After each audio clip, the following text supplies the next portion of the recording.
Cut din update. Sa post ni Nate, may picture siya ng cut din. And during ASAP live at taping, and nakapag-taping ang cut din for ASAP. May aabangan uli. At may picture din ng cut din kay Maki at Sir McCoy. At inabangan pa nga si Catherine ng mga fans niya. Ito yung video. After ng taping ni Catherine for ASAP.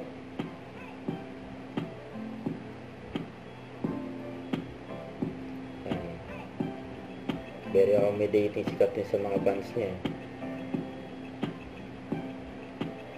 Ayan, bye-bye. Kasi ito, collab. Dilaw, Face Off, Alden at Maki.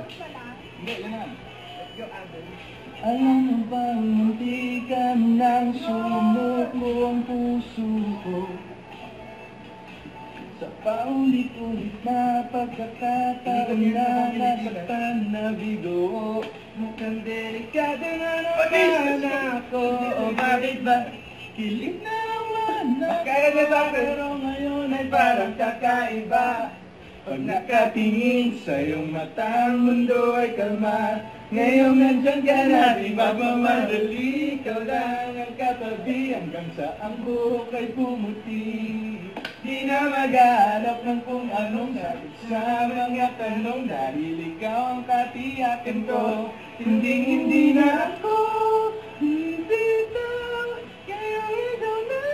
Grabe! Grabe si Alden, no? Nakaupo na lang, oh. Si Maki, kay Alden. So, ito.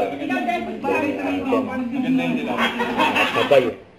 Huwag kalimutan mag-subscribe, click ang notification bell for more update. Ito po ang Richard Reaction Vlog. Bye guys, for what?